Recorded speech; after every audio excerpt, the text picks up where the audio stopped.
Okay, so in this video, I'm pretty much just going to be introducing Flask, and then we're going to create an application alongside using the documentation. Okay, so if you go here and you just type, let's just Flask documentation, we click here, and then we go under the Getting Started tab. So if I could find it, it should be somewhere right here, or Quick Start. Sorry, this is where we're going to start. Quick start, eager to get started. This page gives a good introduction to Flask. Follow installation, set up a project, and install Flask first. A minimal Flask application looks something like this. From Flask, import Flask. So they import the Flask class from the Flask module, and they create a new instance of the Flask class. So we now have our app, and we use the route decorator to specify what routes, and here we have the function that is going to be triggered when we call this route or when we send a request to this route, and then we return some HTML here. So what did that code do? First, we imported the Flask class, as you can see here. An instance of this class will be our web server gateway interface application. A web server gateway interface is pretty much a web server that is used to process requests for applications or frameworks. So our framework is Flask and our application is this application we're building right now. If you don't know what a request is just pretty much a call to the server. So if I'm trying to get a page, let's say I go over here and then I go to google.com, then I'm sending a GET request to Google's homepage, or I'm sending a GET request to Google server to get to Google's homepage. And let's just say I wanted to post something, that would be a post request. So I'm sending something to the server. I'm sending information to the server, and you have other request methods. So you have put, post, patch, delete. I'm not really going to go into those. Well, I actually talked about post, but yeah, the other ones I'm not going to really get too much into. But yeah, okay, so next we create an instance of this class. So as you can see here, app equals flask underscore underscore name. This is where we create an instance of this class. The first argument is the name of the application's module or package. So as you can see, we have this magic method here. That's what it's called. And it's called name, as you can see. So name is a convenient shortcut for this that is appropriate for most cases. This is needed so that Flask knows where to look for resources such as templates and static files. So when we specify the name magic method here, this is letting Flask know where we can find resources or where it can find resources for our app. So when we create a folder called templates and we create another folder called static, our Flask app will be able to recognize and the path and know where it needs to go to find our templates and static files. We then use the route decorator to tell Flask what URL should trigger our function. As you can see here, we have the route decorator for our home route, and this is the function that should be triggered whenever we send a request to this route. The function returns the message we want to display in the user's browser. The default content type is HTML, so HTML and the string will be rendered by the browser. So as you can see here, we return a p tag with the words hello world inside, so HTML pretty much.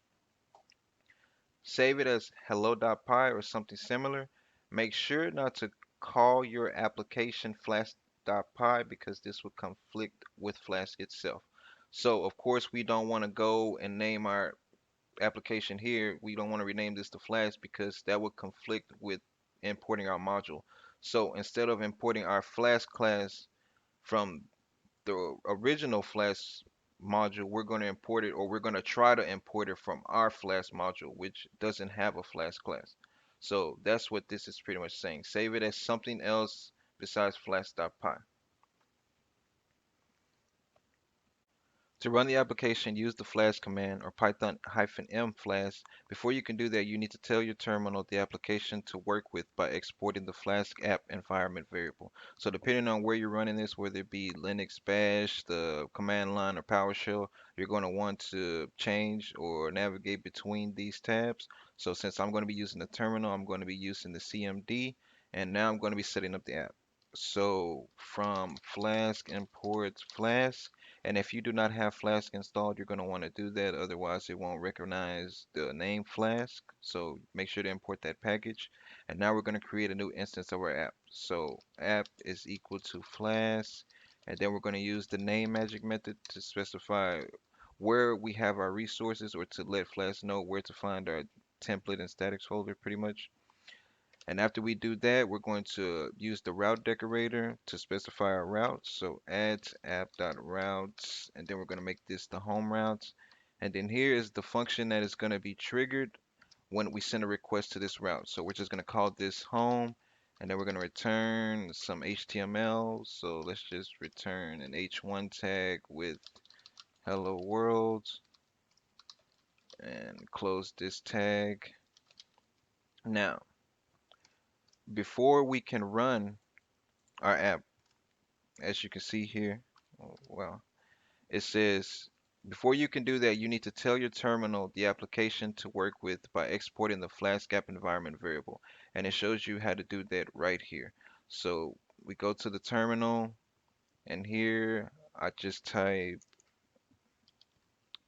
sets Flask, oh, this is supposed to be in all caps, Flask app equal to, and whatever it is you named your app. So in this case, I named my app.py, so I'm just going to put app here.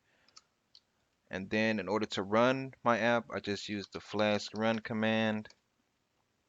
And as you can see, it's now running on localhost. Click this, and we get hello world displayed in our browser. Now, under application discovery behavior, as a shortcut, if the file is named app.py or wsgi.py, you don't have to set the Flask app environment variable. See command line interface for more details. So since I called mine app.py, I didn't need to input this set of commands. I just did it for demonstration purposes. So if you named it app.py or wsgi.py,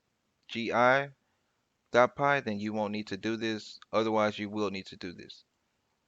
This launches a very simple built-in server. So as you can see, we have our server up and running, which is good enough for testing, but probably not what you want to use in production. So this is good for development purposes, as it just said, and for testing, not when it comes to production. You're going to want to use something else to host it, maybe Heroku or something like that. For development options, see deployment options. Now head over to HTTP 127.0.0.1 5000 or port 5000. This is pretty much where we're at, or localhost. And you should see your hello world greeting, of course.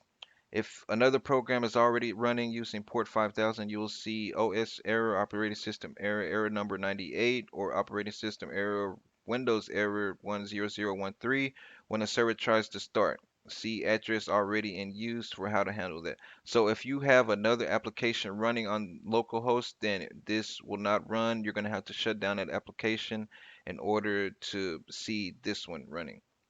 Next, I'm going to be showing you guys how to do this on a externally visible server. So not just hosting it on the machine, but on a LAN network or a local area network. So anyone connected to your internet or on the same network as you will be able to access this site here, not just on your machine. So till then.